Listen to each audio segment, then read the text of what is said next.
सबसे पहले तो आप अपनी कुर्बानी करें। ऐसा नहीं होगा, बाज हमने लोगों को देखा कि जिनके पास एक कुर्बानी की इस्तेताअत, वो क्या करते हैं, एक साल अपनी कर देते हैं, एक साल बेगम की कर देते हैं, एक साल अब्बा की कर देते हैं, एक साल अम्मा की कर देते हैं। जिस पर कुर्बानी वाजिब है उसको कुर्बानी करना जरूरी। एक बात, अब आप बतौर एहसान अपने वालिदैन को इसाले सवाब के लिए अगर कुर्बानी करना चाहें तो पहले आप अपनी कुर्बानी करेंगे, और अगर अल्लाह ने आपको माल दिया है तो वालिदैन या किसी भी अपने अजीज की कुर्बानी कर सकते हैं। हमारे फतावे की किताब में ये भी है कि कोई अगर साहिब सरवत है तो वो अपनी कुर्बानी करे और एक हुजूर अलैहिस्सलाम के नाम की भी कुर्बानी करे। उसकी वजह क्या? देखिए, बहुत इसको हमातन गोश समात फरमाया गया।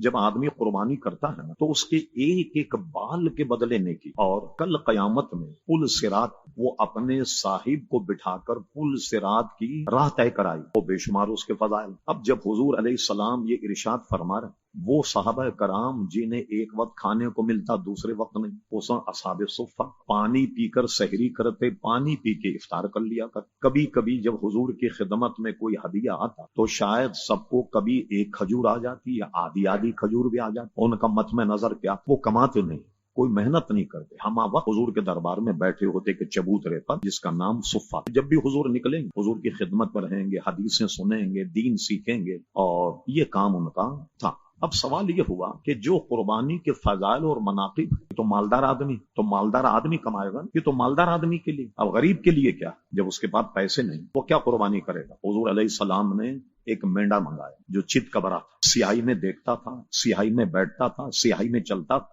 यानी पैर उसके सियाह थे, पेट उसका सियाह था, आंखें उसकी सियाह। हुजूर अलैहिस्सलाम ने उस मेंढे को लिटाया, और लिटाने के बाद दुआ पढ़ी और उसको ज़िबा किया, और ज़िबा करने के बाद कहा अल्लाहुम्मा तक़ब्बल मिन्नी, इसे मेरी तरफ से कबूल कर ले, मिन उम्मत मोहम्मद मिन आले मोहम्मद, मेरी पूरी उम्मत की तरफ से, पूरी आल की तरफ से कबूल फरमान। और उसके बाद फरमाया, मेरे गुलामों, जो गरीब आदमी हो, जिनके पास अपनी कुर्बानी नहीं होगी, तो कल कयामत में मेरी कुर्बानी उसके पास। ये हुजूर का मौजा, ये कमाल है कि एक कुर्बानी पूरी उम्मत के करोड़ों गरीबों के लिए काफी।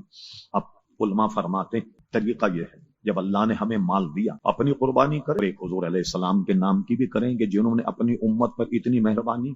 एक बात, अब बाज नाबालिग बच्चे अगर माल के मालिक, उन पर कुर्बानी नहीं, और अगर बच्चा बालिग है और इतना माल उसके पास है जो निसाब ज़कात है, तो वो जो जवान हैं, बालिग बच्चे हैं, उन पे भी कुर्बानी। अब बच्चे बालिग हैं या नाबालिग, माँ बाप माल के मालिक, तो बीवी के पास जेवर होता है, उस पर कुर्बानी वाजिब। आप अगर साहिब सरवत हैं तो आप पे कुर्बानी वाजिब है, और पूरे घर वालों की कुर्बानी आप पे वाजिब नहीं। लेकिन कोई आदमी अगर कर दे तो उनकी तरफ से नफल होगी, क्योंकि उन पे वाजिब नहीं, आप पे वाजिब है। अपनी